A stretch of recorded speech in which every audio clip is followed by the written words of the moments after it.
ሰላም ጤና ይስጥልኝ ክቡራትና ክቡራን ዩቲዩብ ቻናል ቤተሰቦች የሰዓቱን ሰበር መረጃዎች እየቀርብ ያለው በቅድሚያም አርዕስተ መረጃዎቹን እናስቀድማለን። አብራችሁን ቆዩ።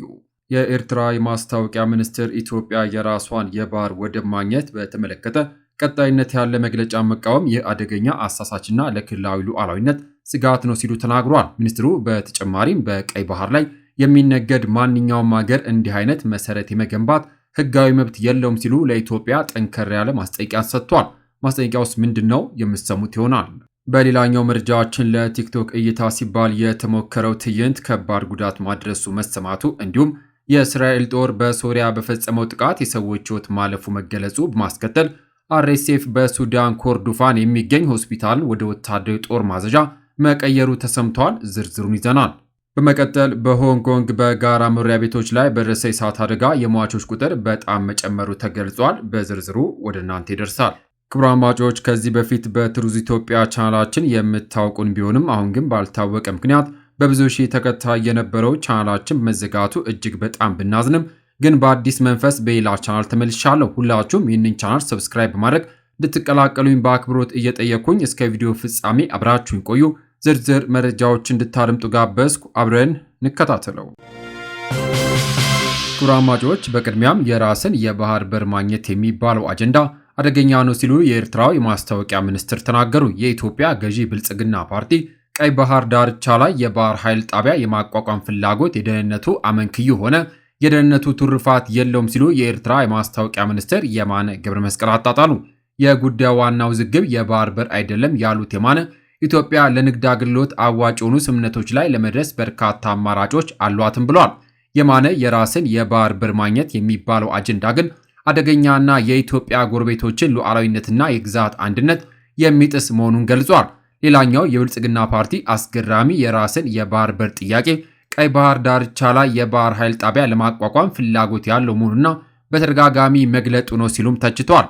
የንግድ ልውውጡን በቀይ ባህር በኩል የሚያደርግ ማንኛውም ሀገር ቀይ ባህር ዳርቻ ላይ የባህር ኃይል ጣቢያ የማቋቋም ህጋዊ መብት ይኖረዋል ማለት እንዳልሆነም ሚኒስትሩ ጠቁሟል። ብልጽግና ፓርቲ የውጭ ወታደራዊ አዛዦች በአዲስ አበባ አንዳንድ ጊዜ የሚያደርጓቸውን ተራ ጉብኝቶች አጣጥሞ የማቅረብ አሰልቺ አካሄድ ጀምሯል በማለት የማነ አያይዘው የተቹም ሲሆን ፓርቲው የአሜሪካ የአፍሪካ ወታደራዊ እዝ እንዲሁም የጣሊያን ባህር ኃይልና የፈረንሳይ ጦር ኃይል አዛዦች በኢትዮጵያ ያደረጓቸው ጉብኝቶች የባህር በር የማግኘት ፍላጎቱን የሚደግፉ አስመስሎ አቅርቧቸዋል ማለታቸውንም ዋዜማ ዘግባለች።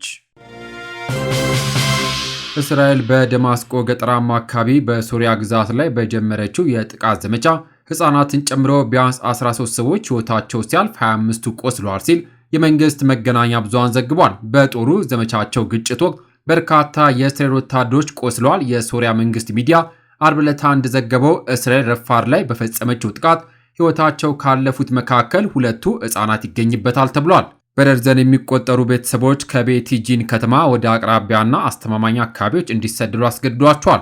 የሶሪያ የአረብ ዜና አገልግሎት ሳና እንደዘገበው የ2 ሕፃናትን ጨምሮ ቢያንስ 5 ሶሪያውያን አስክሬን ወደ ጎላን ብሔራዊ ሆስፒታል ተወስዷል። የእስራኤል ሰው አልባ አውሮፕላኖችም ወይም ድሮኖች በአካባቢው መብረር መቀጠላቸውን ዘገባው አክሎ ገልጿል። የሶሪያ ሲቪል መከላከያ ቡድን አባላት የቆሰሉትን ለመታደግ ወደ ቤቲጂን መግባት አልቻሉም የተባለም ሲሆን የእስራኤል ጦር በማንኛውም እንቅስቃሴ ላይ ማነጣጠሩን ቀጥሏል። እንደ አውሮፓውያን አቆጣጠር በታህሳስ 2004 ፕሬዝዳንት በሽር አልአሳድ ከስልጣን ከተወገዱ በኋላ እስራኤል ደቡባዊ ሶሪያ ላይ ወረራዋን ቀጥላለች።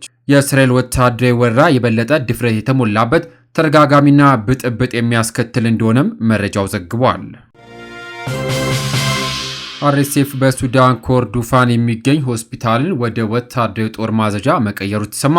የፈጣን ድጋፍ ሰጪ ኃይሎች አርኤስኤፍ ከተማውን ከተቆጣጠሩ በኋላ ከ5 ወራት በኋላ በሱዳን ደቡብ ምዕራባዊ ኮርዶፋን የሚገኘውን የአልኑሃድ ሆስፒታል ትልቅ ክፍልን ወደ ወታደራዊ ማዘዣ ማዕከልና የጦር ሰፈር ለውጧል ሲል የሱዳን ዶክተሮች ኔትወርክ አስታውቋል። መንግስታዊ ያልሆነ ድርጅት እንዳስታወቀው በአርኤስኤፍ እና የሱዳን ጦር ኃይሎች ኤስኤፍኤ በአሰቃቂው የ3 ዓመት የእርስ በርስ ጦርነት ወቅት ሆስፒታሉ ለህዝቡ የጤና አገልግሎት በመስጠት ላይ ያለውን ወሳኝ ሚና እንዳይወጣ እየከለከለ ነው ብሏል። የወታደራዊ አጠቃቀም የህክምና ተቋማትን በደንብ የሚጻረርና የዜጎችን ህክምና የማግኘት መብት የሚጎዳ ነው ሲል በፌስቡክ ላይ ኔትወርኩ ያወጣው መግለጫ ያሳያል። በከተማ ውስጥ ያሉ አንዳንድ የሕክምና ባለሙያዎች ከተማውን ከመሸሻቸው በፊት ከወታደራዊ ኃይል ጋር በመተባበር ተከሷል። በዚህ ምክንያት ሆስፒታሉ በከባድ የጤና አጠባበቅ ባለሙያዎች እጥረት የተሰቃይም ነው። በዚህም የተቀሩት የሕክምና አገልግሎቶች በጣም ውስንና የታካሚዎችን ፍላጎት ማሟላት አልቻሉም ተብሏል።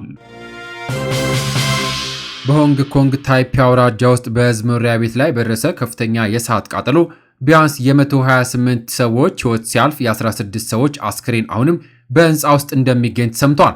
ባለሥልጣናቱ አክለውም እንደተናገሩት 79 ሰዎች በአደጋው ቆስለዋል። እስካሁንም 89 አስክሬኖች የማን እንደሆኑ አልታወቀም ብለዋል። ባለሥልጣናቱ እሳቱ ከምድር ቤት ተነስቶ ወደ ከፍተኛ ወለሎች መሸጋገሩን ተናግረዋል። የአደጋው መንስኤ እስካሁን በውል ባይታወቅም ምርመራ እየተካሄደ መሆኑንም አክለዋል።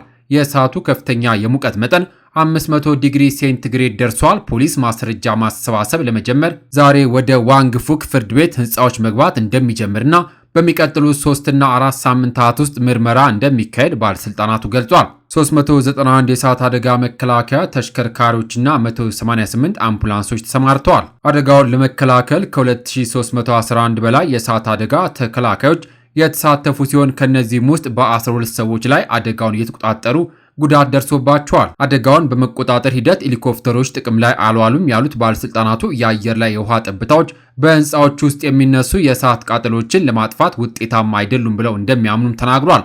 ሰው አልባ አውሮፕላኖችም ጥቅም ላይ እንዳልዋሉም ተሰምቷል።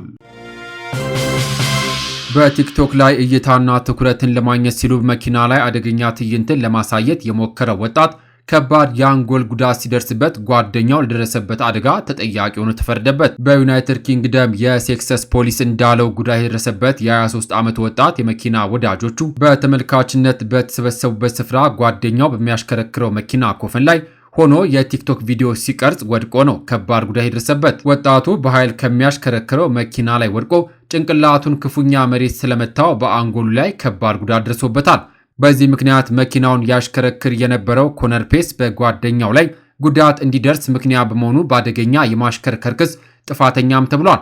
ቲክቶክ በክስተቱ ላይ አስተያየት እንዲሰጥም ጠይቋል። ጉዳዩን የተመለከቱት ዳኛም ሹፌሩን በአደገኛ ሁኔታ ማሽከርከርና በጓደኛው ላይ ጉዳት እንዲደርስ ሰበብ በመሆን በ2 ዓመት ገደብ የ16 ወራት እስር ፈርደውበታል። በተጨማሪም የአውቶቡሱ ሹፌር የሆነው ፔስ ለ2 ዓመታት እንዳያሽከረክር ታግዶ ለ300 ሰዓታት ሳይከፍለው የማህበራዊ አገልግሎት ስራ እንዲሰራና ቁጥጥር እንዲደረግበትም ዳኛው ወስነዋል። በአደጋው ጉዳት የደረሰበት ስሙ ያልጠቀሰው የ23 ዓመት ወጣት ለአንድ ወር ያህል ራሱን ስቶ ቆይቶ እንዲህ አይነቱ የጭንቅላት ጉዳት ተደራራቢ ቀዶ ሕክምናዎችና የሕክምና ድጋፎች አስፈልገውት ነበር ብለዋል ፖሊሶች። በአደጋው ምክንያት ወጣቱ በአካሉ ላይና በአእምሮ ላይ ከባድ ተጽዕኖ እንደፈጠረበትና እሱን ለመንከባከብ እናቱ ከሌላ ግዛት ለመምጣት መገደዳቸውን ፖሊስ ገልጿል። ይህ ለቲክቶክ ሲባል በአደገኛ ሁኔታ በሚሽከረከር መኪና ላይ ሆኖ ወጣቱ ቪዲዮ ለመቅረጽ የተሞከረው ለአጭር ጊዜ ነበር። አደጋው የደረሰው መኪናው መንቀሳቀስ ከጀመረ በግምት ከ17 ሰከንዶችን በኋላ ነው። አንድ ታዛቢ እንዳለው የአሽከርካሪው ድርጊት ጭፍንና ኃላፊነት የጎደለው መሆኑን በመግለጽ ክስተቱ የአሽከርካሪውና አደጋውን ሰለባ የሆነውን ወጣት ሕይወት በማይጠግን ሁኔታ እየለወጠ ነው ብሏል። ፔስ አሽከርካሪው ከባድ ጉዳት ለማድረስ ብሎ የፈጸመው ነገር ባይሆንም ከመጀመሪያው ራሱን በዚህ ሁኔታ ውስጥ መክተት አልነበረበትም ሲል መሞከር ያልነበረበትን ነገር መፈጸሙ ከባድ አደጋ ማስከተሉ ተገልጿል።